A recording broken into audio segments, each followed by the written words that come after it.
Okay, in this video we're going to look at installing WordPress onto a website, and the test website we'll be using is pro-flipper.com, and as we can see the domain name is pointing towards our web host, but we have nothing installed. So the first thing we need to do is to log into the cPanel of our website.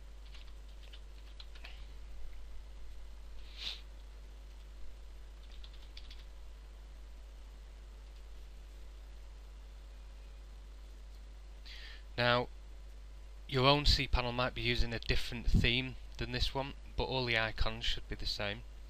Now, you can install a variety of different things from your cPanel, but the thing we're going to be concentrating on for this video tutorial is WordPress. So we'll click on the Fantastico link, which brings up all the available scripts we can install, and the one we're interested in is WordPress, so we'll click on the WordPress link. And we're going to install a new installation. So the few options we have here are we're installing on the main domain and we're installing in the root of the domain. If you wanted to install a blog on a separate subfolder, then you can just add the name of the subfolder there, for instance blog, and then you will access the blog from your domain name /blog. But for the purpose of this video, we're installing in the root of the domain, so we'll leave that box blank, and we'll install a username and password of your choice. No, add those, and nickname can be either your name or admin or support or staff. We'll leave the email as it is. The site name will be the main name of your blog, and description, which becomes the tagline of your blog. You can leave that blank or you can install it. It might show or it might not, depending on the individual WordPress theme that you're using. For the purpose on this, we'll have information about flipping websites. And once we've filled in those small amount of boxes, we'll click the Install WordPress button, and this tells us the name of the database that will be created and where the blog will be located. If we're happy with that, we'll finish installation.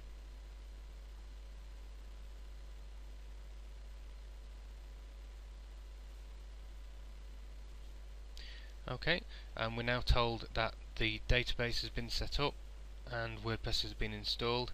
We have the link direct to our admin panel, and if we head over to the site, this was what was previously there with nothing installed. If we just click refresh,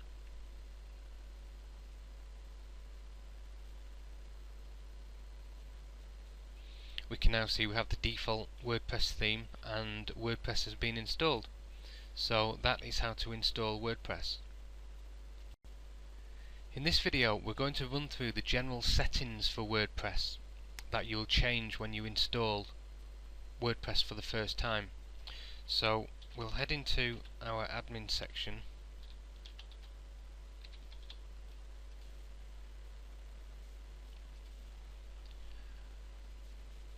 and this is a brand new installation, so it will look the same. And what we're going to be concentrating on for this video are the settings, and the first one is the General tab. This lets us set the general information about the blog, who can register, what role they have, and also the address and the title.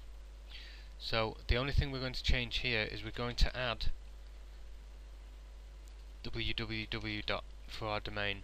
Now this is optional, you don't have to use it, it's just a personal preference, and blogs will do well with or without it. So we'll change that and we'll save changes. Now this will log us out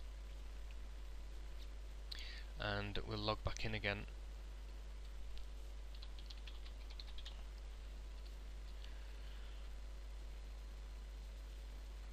Okay, so that's the General tab.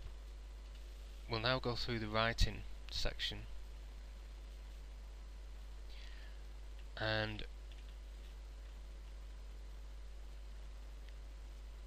there's nothing really we have to change in the writing section unless you want to do something specific that you know about.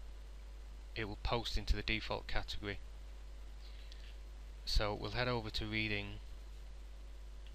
and you can choose to show the latest posts of your blog on the home page, or you can choose a static page to show on there. Again, this is personal preference. If you want a static page, it becomes more like a website rather than a blog, but this is again personal preference. And the only other thing we'll change here is we'll show a summary in our RSS feed. Now, the reason why we want the summary instead of full text is if someone's subscribed or finds the RSS feed for the blog, and if they only see a summary, they'll get a link to come and read the rest of the article, so they'll come and visit our blog. And if we show them the full text, then they won't need to come and visit the blog. So it's a very quick way of getting some extra free visitors. So we'll save the changes for the reading section. And the discussion section, again, several things here. The only things really is we'll change that link there so that the administrator must approve a comment. Now, there's a lot of pieces of software which will automatically spam WordPress blogs and add comments. If you don't check this one, then your blog will get thousands of comments, and they won't be useful comments at all. So that one must be checked. And again, if you don't want to be emailed when if you're going to be visiting the blog often and don't want emailing every single time someone posts a comment, you can uncheck those boxes. And again, that's all we need to do there. Okay, now we'll check the privacy link. And one thing you might find is by default WordPress has started blocking search engines, and they've only just done this recently, so you need to make sure this top link basically enables your blog to be viewed by everyone. So we'll save changes to that.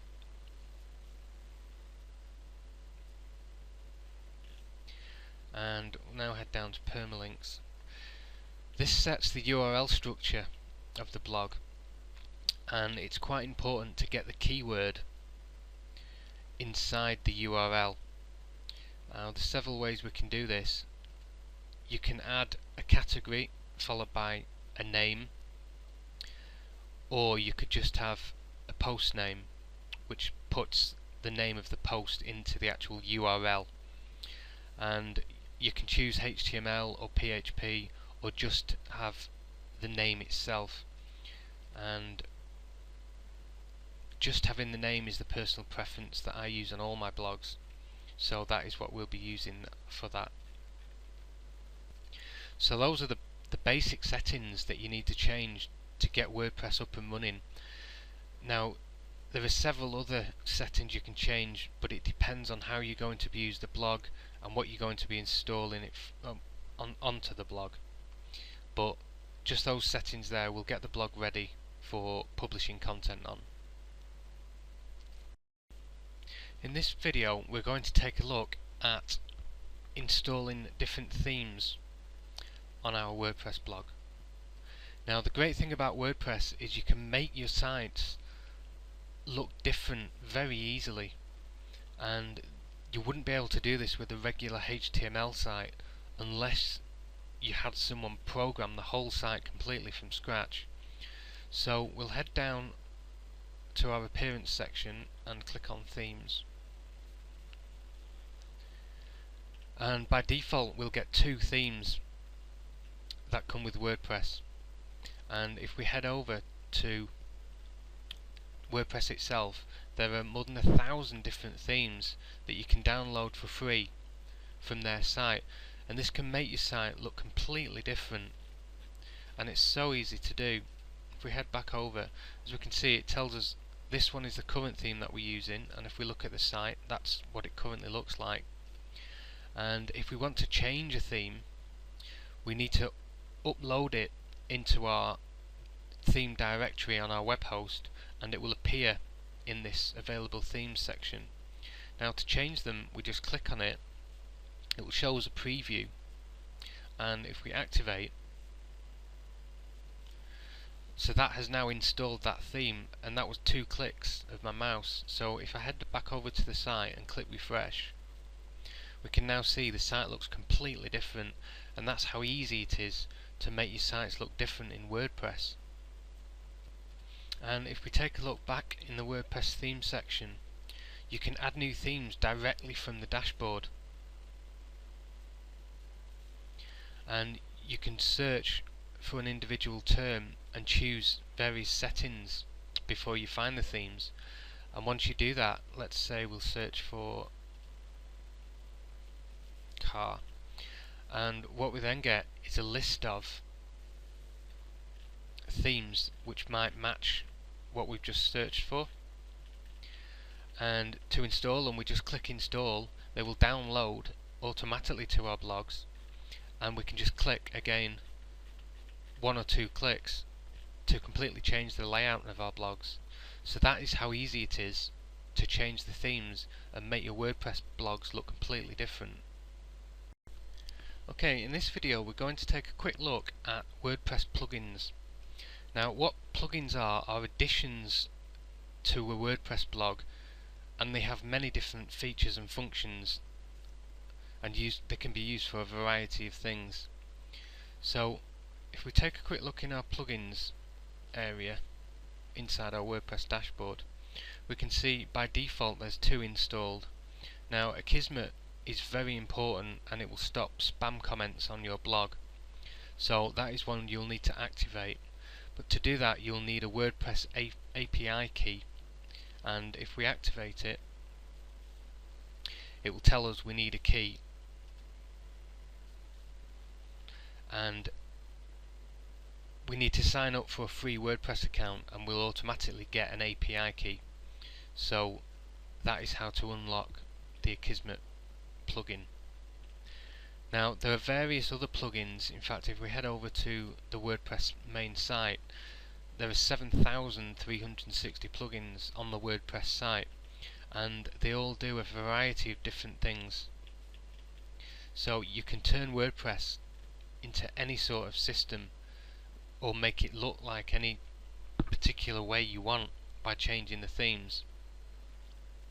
But there are some standard plugins which are essential, and we can install them straight from our WordPress dashboard without having to FTP them.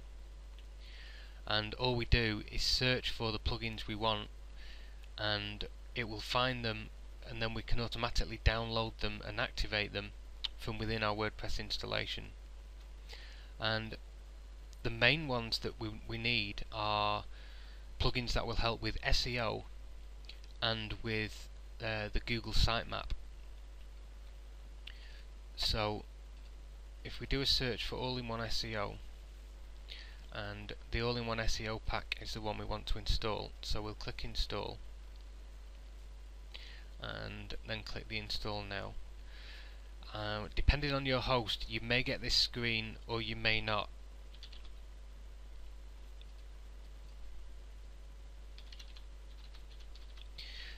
If you're on a reseller account,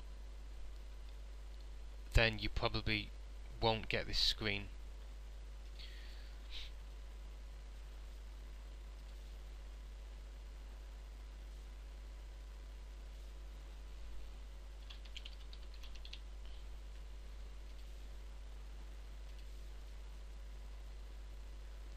What it will do now is it will download the zip file from WordPress and unzip it onto our installation.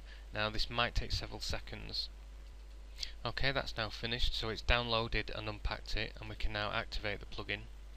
With this particular one, it will need settings configuring, so again it will tell you, and you just go through the options and put the title, description, keywords, and then choose how you want them to display the titles,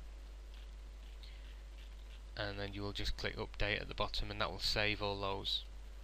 So the next one we're going to look at is the Google Sitemap tool.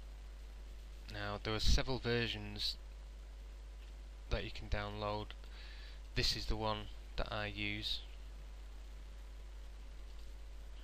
and we'll install that one.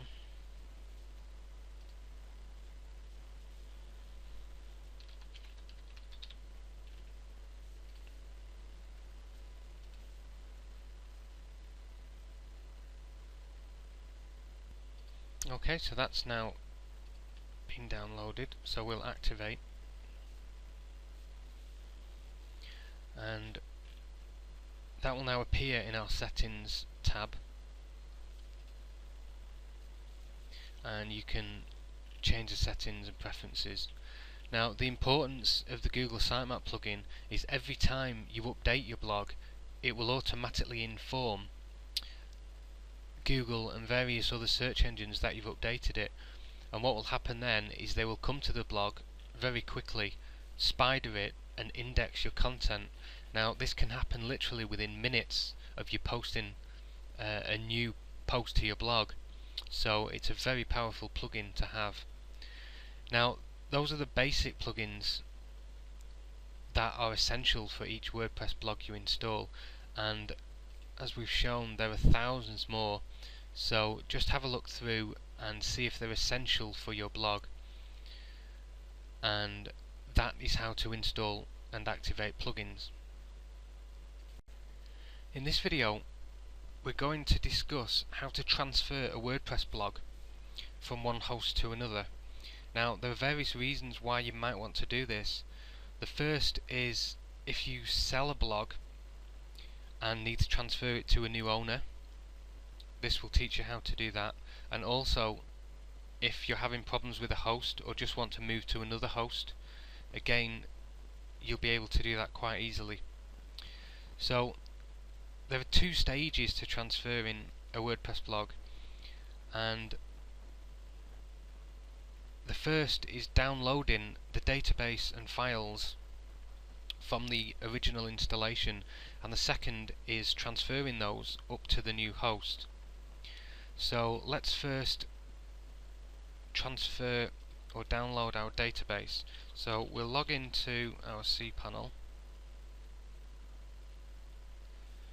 Now normally you will only have one database, which will be the WordPress installation. If you have other things on the site, then you'll have to find out which database is connected to the WordPress blog. Now what we'll do, we'll click on the MySQL databases icon, and we can see we only have one WordPress installation. If you've installed it via the Fantastico, then it will almost always be called WRDP1. So that's a quick way to identify which database is one belonging to WordPress. So what we need to do is download this database, and to do that we'll head into phpMyAdmin. If there's no link at the bottom here,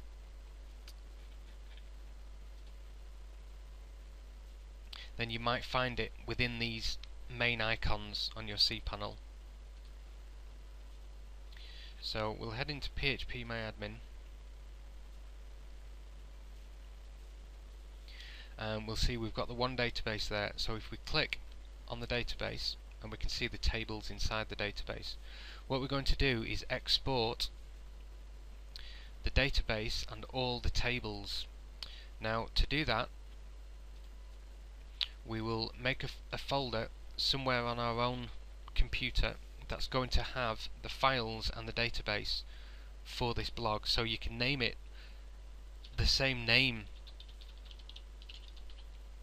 as the blog that you're transferring. So we'll create a folder, and then what we'll do, we don't need to change any of these settings. Once we've clicked on the export tab, we'll just scroll down to the bottom, we'll save as a file, and we'll save it as none. And if we click go, we'll save it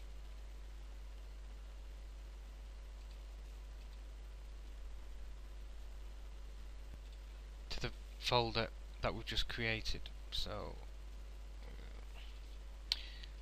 there, and we'll just save it only takes a second. So that's downloaded. So that is our database. Now the size of the database will vary depending on how many posts and how many comments are inside it. If it's more than 10 megabyte, which means there's a lot of information there, then you may need to look at a slightly different way of transferring this. But in 99% of cases it will be less than that, so this method will work perfectly well. So we've downloaded the database. What we need to do now is download all the files. So we'll use an FTP program. If you don't have one, you can download a free one.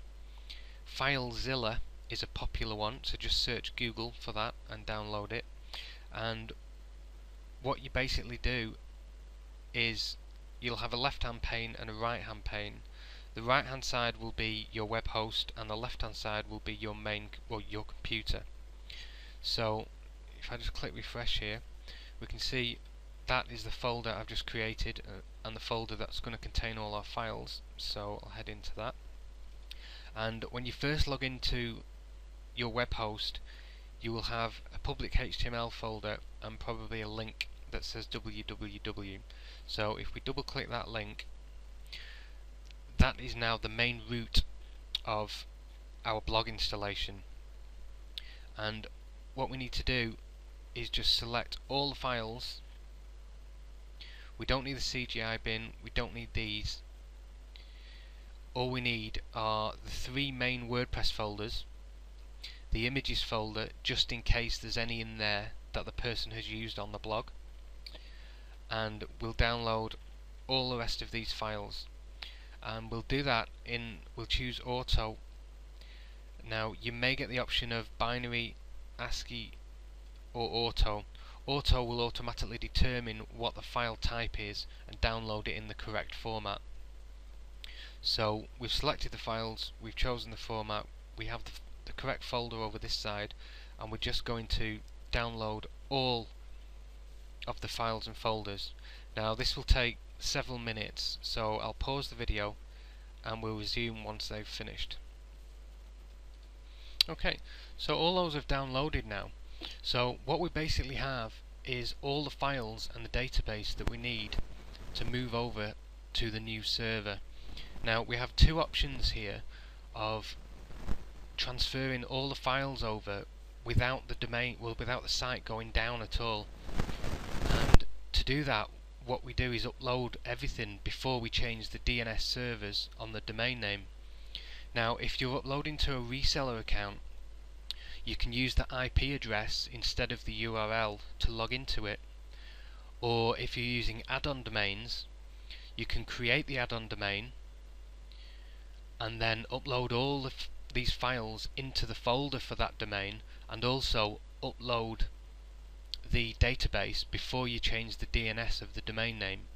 So that's how to transfer it without the site going down at all. If you have no other option, then at this stage you would change the DNS servers on the domain name so that they point to the new server, and that may take anywhere between 10 minutes to several hours to reside, and only then will you be able to log in and upload the files and transfer the database over. So what I'm going to do now for the purpose of this video is I'm going to delete this blog completely from my account, and in fact delete the whole site so that we're starting from fresh. Okay, so that's now done, and as we can see there's nothing on this domain at all now. So what we need to do is install the database. So we'll head over to our cPanel,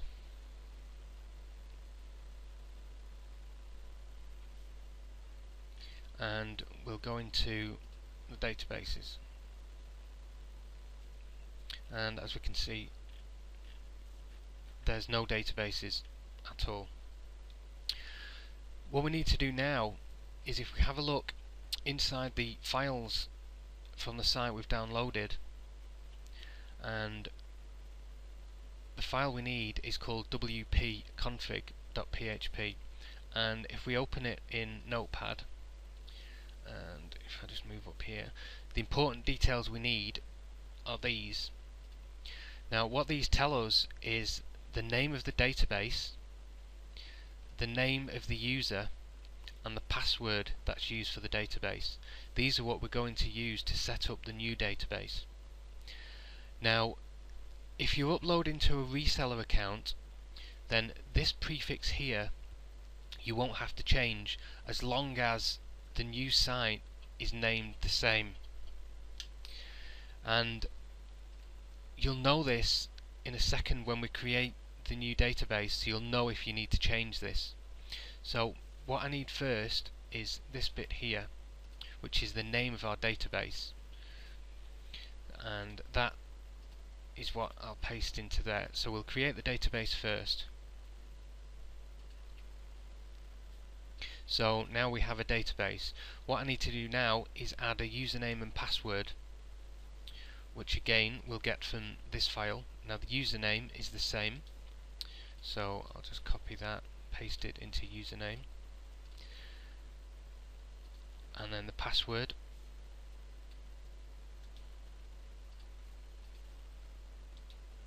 is there, and we'll create the user.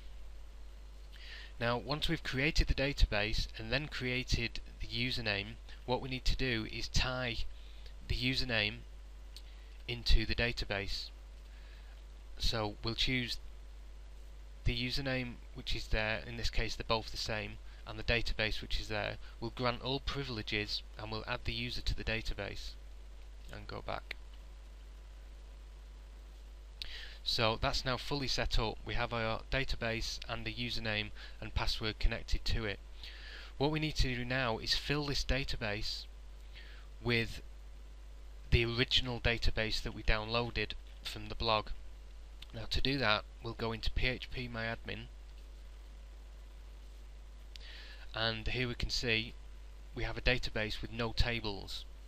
So what we're going to do, we're going to import the SQL file that we downloaded. So we'll browse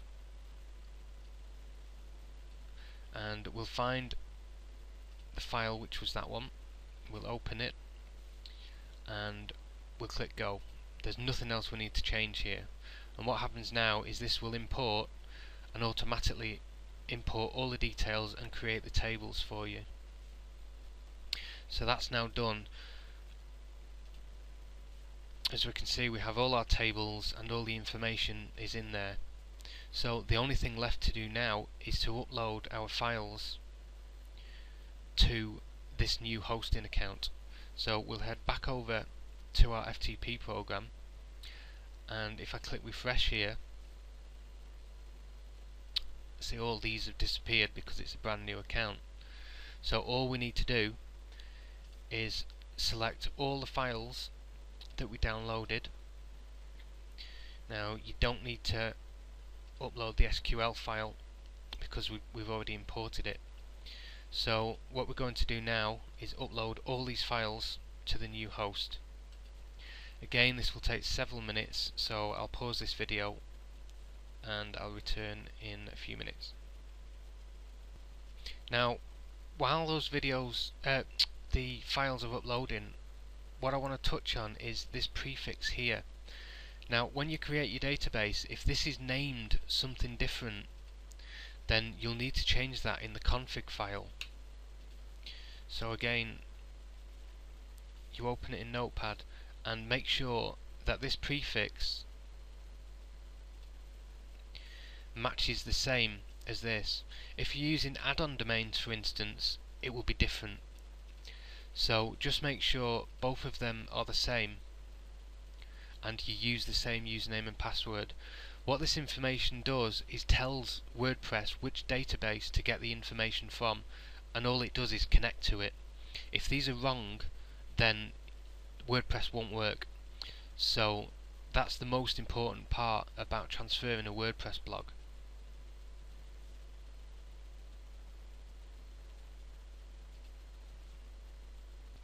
Okay, so our files have now finished uploading, so we'll head back over to the blog, and if we hit refresh, we can now see the blog has been installed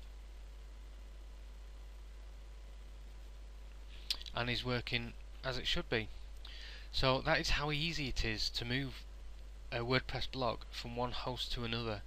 The main thing to consider is the information inside the WP config file. Just make sure that those 3 bits of information are the same on the new host, and you won't have any problems getting your WordPress blog to function as it should. Thanks for watching.